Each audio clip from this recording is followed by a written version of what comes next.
पंडित गंगाराम को इस हीरे के कंगन को देखकर मन में लालच आ गया और सोचने लगा कि मैं इस कंगन को रविदास चमार को नहीं दूंगा और इसे किसी जोहरी को दिखाकर बेच दूंगा और सारी जिंदगी आराम से गुजारूंगा।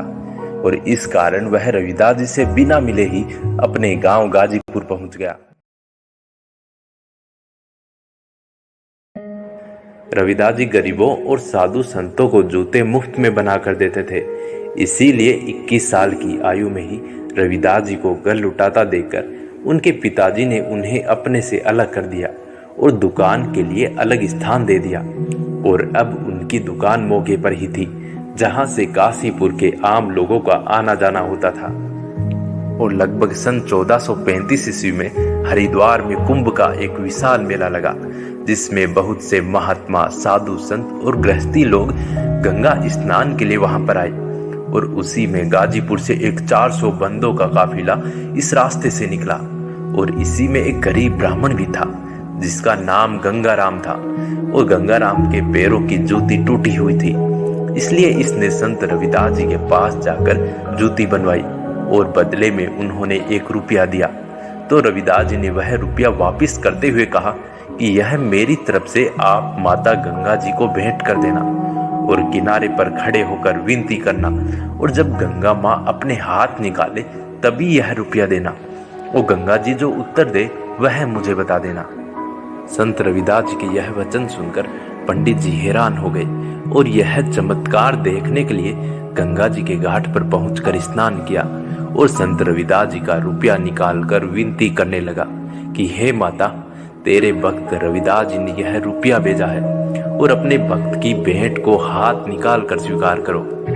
तब पंडित जी के साथ में आए हुए लोग यह सोच रहे थे कि आज तक अरबों साधु संत कुंभ के मेले में आए हैं, लेकिन गंगा जी का हाथ किसी ने नहीं देखा है। और भला माता गंगा क्यों उस चमार रविदास जी की भेंट लेने के लिए अपने हाथ आगे करेगी। और इस बात पर कई लोग तालियां बजाने लगे।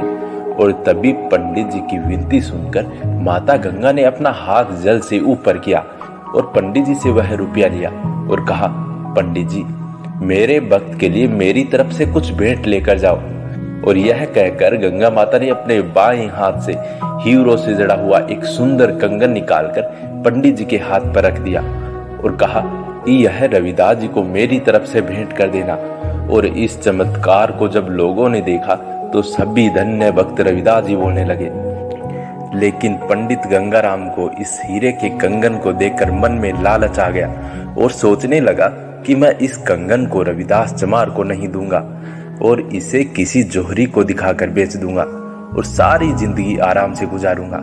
और इस कारण वह रविदास जी से बिना मिले ही अपने गांव गाजीपुर पहुंच गया और घर में कंगन को संभाल कर रख दिया।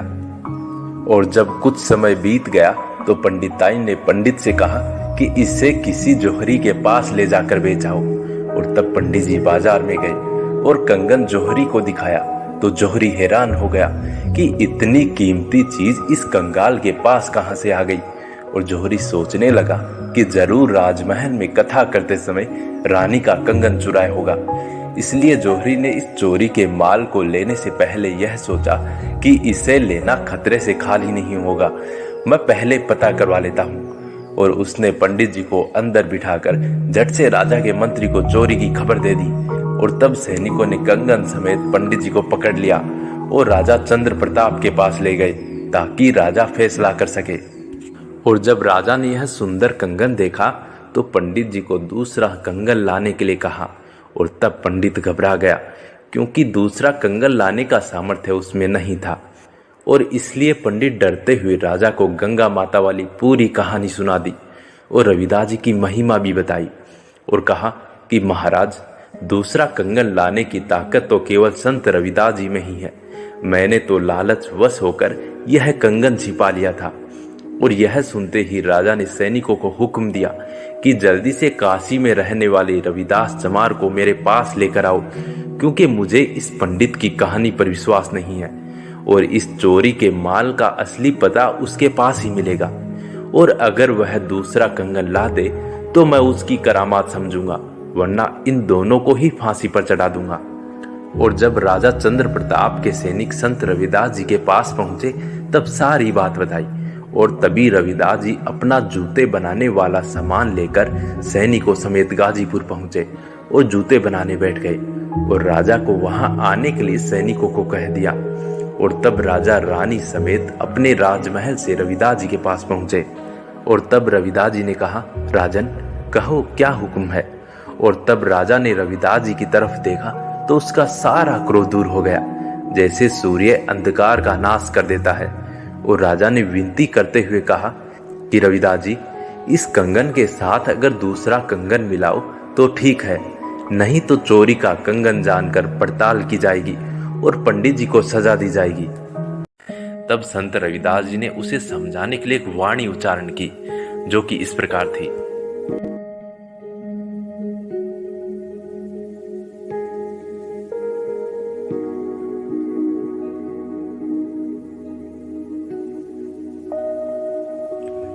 इस वाणी में संत रविदास जी कहते हैं कि परमात्मा का नाम ही सारे सुखों का समुद्र है। कल्प, बिरछ और कामधेनु, गऊ आदि सब रत्न उसके पास ही हैं और सब कुछ उसी के वश में है। 4 पदार्थ, 18 सीधियां और 9 निधियां भी उसके हाथ की तली पर खेलती है। हे भाई, ऐसे बादशाह का नाम क्यों नहीं जपते? सभी वेदों शास्त्रों का ज्ञान 34 अक्षरों में बयान किया गया है और श्री व्यास मुनि जी ने यही निष्कर्ष निकाला है कि ईश्वर के नाम के तुल्य कुछ भी नहीं है और शांति तो केवल परमात्मा का नाम जपने से ही मिलती है। सभी उपादों और व्यादों से रहित हरि के नाम के साथ जिसकी लगन लगी है वह बड़ा भाग्यशाली है। यानी कि भाग्यशाली मनुष्य ही परमात्मा का नाम लेते हैं। संत रविदास जी आगे कहते हैं कि उस ईश्वर का ध्यान करने वाला तो हमेशा दुनिया के सुखों से उदास ही रहता है, इसलिए उसके जन्म मरण के सारे डर भाग जाते हैं। और इस शब्द की समाप्ति के बाद जब रविदास जी ने जूते बनाने की शीला उठाई तो उसके नीचे से गंगा का प्रवाह निकला। और तब रविदास जी ने राजा से कहा कि इस कंगन से पहचान कर दूसरा कंगन इसमें से उठा लो।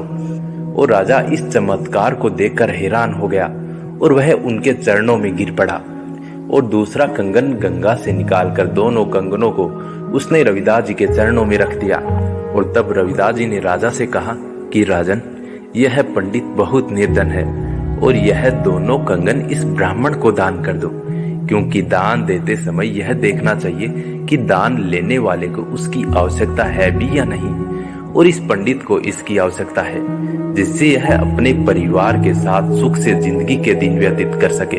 और राजा ने वह दोनों कंगन तुरंत उस पंडित को दान कर दिए और सभी लोग रविदास जी से नाम लेकर अपने अपने घरों में खुशी खुशी लौट गए।